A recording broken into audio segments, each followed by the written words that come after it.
শাবান মাস শুরু হয়েছে। শাবান মাসের সবচেয়ে গুরুত্বপূর্ণ আমল হলো এ মাসে বেশি, বেশি নফল রোজা আমাদেরকে রাখতে হবে। নবী করিম সাল্লাল্লাহু আলাইহি ওয়াসাল্লাম সম্পর্কে আয়েশা রাদিয়াল্লাহু তাআলা আনহা বলেছেন, কানা নবী সাল্লাল্লাহু আলাইহি ওয়াসাল্লাম ইয়াসুমু শাবানা ইল্লা কালিলা। নবীজি পুরো শাবান জুড়েই প্রায় রোজা রাখতেন সামান্য কয়েকটা দিন বাদে। অন্য আরেক হাদিসে আসছে যে তিনি শাবান মাসে যত রোজা রেখেছেন, এত রোজা অন্য কোনো মাসে আর রাখেননি। এজন্য শাবান মাস বেশি, বেশি নফল রোজা রাখার মাস। শাবান মাসে নফল রোজা ছাড়া রমজানের প্রস্তুতি টাইপের কাজ হতে পারে। স্পেসিফিক কোনো আমল আর দ্বিতীয়টি নেই।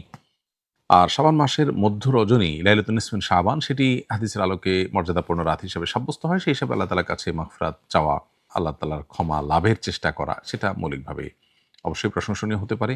কিন্তু এই রাতকে ঘিরে আমাদের সমাজে বহু কাজ হয় যেগুলো কোন হাদিসের সাথে কোনো সম্পর্ক নেই এবং এটাকে ভাগ্য নির্ধারণের রজনী হিসাবে আমরা যারা মনে করি সেটাও সঠিক ধারণা নয়। তো শাবান মাসে বেশি, বেশি নফল রোজা রাখা উচিত, বিশেষ করে শুরুর দিকে, মাঝের দিকে। তবে শেষের দিকে রোজা রাখা অনুচিত এবং নিরুৎসাহিত করা হয়েছে বিভিন্ন বর্ণনা, বিভিন্ন হাদিসে। আমি যাকাতের টাকা একটি ব্যাগে রাখি, সেখান থেকে বিভিন্ন সময় বিভিন্ন ব্যক্তিকে দিয়ে থাকি। হঠাৎ ব্যাগটি হারিয়ে গেছে। এখন কত টাকা ছিল বা আমি ইতিপূর্বে কত টাকা দান করে ফেলেছি জানা নেই, করণীয় কি? যাকাতের টাকা যে ব্যাগে আপনি রেখেছেন বা যে বাক্সে রেখেছেন সেখান থেকে কিছু, কিছু করে দিয়েছেন এবং হারিয়ে যাওয়ার আগ পর্যন্ত কত টাকা দিয়ে শেষ করেছেন আপনি জানতেন না। এই যদি হয় অবস্থা, তাহলে সেক্ষেত্রে আপনাকে অনুমান করে বের করতে হবে যে কত টাকা ইতিমধ্যে আপনি যাকাতের টাকা দিয়ে শেষ করেছেন। তাহলে আপনার সম্পদের সেই পরিমাণ যাকাত আদায় হয়ে গেছে। বাকি যেগুলো আপনার অনাদায় রয়েছে সেটা আপনাকে বের করতে হবে। এই জিনিসটা আপনাকে অনুমান করে বের করতে হবে এমনভাবে, যা দিয়েছেন সেটা এর কম হবে না, এতটুকু নিশ্চিত। সেরকম একটা ফিগার আপনাকে আসতে হবে। তাহলে আপনি সেটুকু দিয়েছেন বলে ধর্তব্য হবে। আর বাকিটা আপনাকে যাকাত দিতে হবে।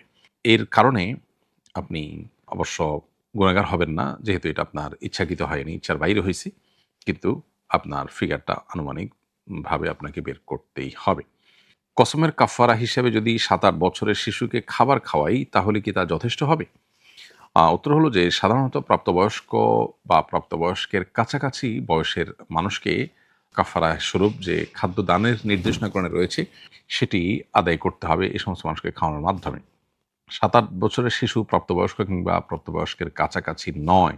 তারপরও সে যদি প্রাপ্তবয়স্ক মানুষের সমপরিমাণ খাবারের মালিক হয় বা তাকে যদি এটা মালিক বানায় দেওয়া হয়, আপনি যদি অ্যাজ এ কাফারা তাকে দিয়ে দেন এটা, তাহলে আদায় হয়ে যাবে। এতে কোনো সন্দেহ নেই।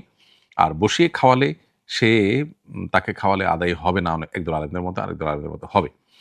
তো নিরাপদ হলো আপনার এক্ষেত্রে প্রাপ্তবয়স্কের কাছাকাছি মানুষকে খাওয়ানো। বিশুদ্ধ মত হলো বা ফতোয়া যেটার উপরে সেটা হলো যে ৭-৮ বছরের শিশুকে পেট পুরে যদি খাওয়ানো হয় তাহলেও আদায় হয়ে যাবে। আমি নিয়মিত কোরআন তেলাওয়াত করি। অভ্যস্ততার ফলে পিরিয়ড চলাকালীন সময়েও মাঝে মধ্যে কোরআন তেলাওয়াত করে ফেলি। এতে কি আমার গুনাহ হবে? যদি আপনার ইচ্ছার বাইরে মুখ দিয়ে কোরআন তেলাওয়াত চলে আসে নিজের অজান্তে, তাহলে সেক্ষেত্রে গুনাহ হবে না। কারণ মানুষের ইচ্ছার বাহিরে বা মানুষ ভুলে কোনো কিছু করে ফেললে তার জন্য আল্লাহ তাআলার কাছে দায় থাকে না। এটা ইনশাআল্লাহ আল্লাহর কাছ থেকে আপনি ক্ষমা পাবেন এটার ফলে। যার কারণে আপনি ইচ্ছাকৃত জন্য তেলাওয়াত না হয় সেটি লক্ষ্য করা দরকার। কারণ মাসিক অবস্থায় কোরআন তেলাওয়াত করা যাবে না। এটাই হলো জমহুর বা সংখ্যাগরিষ্ঠ আলেমদের মত, বিশুদ্ধতর মত। যদিও ইবনে তাইমিয়া রাহিমাহুল্লাহ সহ বর্তমান আরব উলামাদের অনেকে, বিশেষ করে সৌদি আরব আলেমদের অনেকেই মাসিক অবস্থায় কোরআন তেলাওয়াতকে অনুমোদন করেন। সংখ্যাগরিষ্ঠ আলেমরা অবশ্য এর খেলাফ বা ভিন্ন মত পোষণ করেন। রোজা রাখলে গর্ভের সন্তানের সমস্যা হবে, কি করব? রোজা রাখলে গর্ভস্থ সন্তানের সমস্যা হবে এটি যদি আপনি নিশ্চিত হন, তাহলে সেক্ষেত্রে রোজা না রাখার সুযোগ আপনার আছে। পরবর্তীতে রোজাগুলো যখন সুস্থ হবেন, গর্ভ খালাস হবে, তারপর সুস্থ হওয়ার পর আপনি রোজাগুলো রেখে দিতে হবে। তবে গর্ভস্থ সন্তানের সমস্যা হবে এই জিনিসটা আপনাকে আগে নিশ্চিত করতে হবে। কিভাবে আপনি নিশ্চিত হলেন যে গর্ভস্থ সন্তানের সমস্যা হবে রোজা রাখতে গেলে?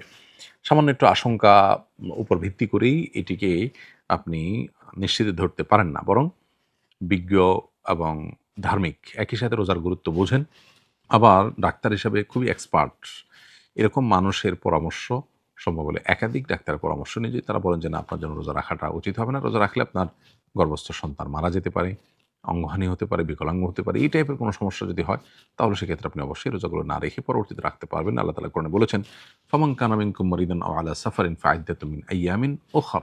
যারা অসুস্থ থাকবে অথবা সফরে থাকবে তারা অন্য সময় রোজাগুলো রেখে দিতে পারবে। অতএব এই আয়াত আপনার জন্য প্রযোজ্য হবে। আর সামান্য একটু ঠুনকো অজুহাত বা হালকা একটু ভয়, অহেতুক ভয়, এটার উপর ভিত্তি করে আপনি রোজা না রাখার সুযোগ কিন্তু নেই। তো মুক্তাদি ভুলবশত তাশাহুদ না পড়লে কি নামাজ হবে?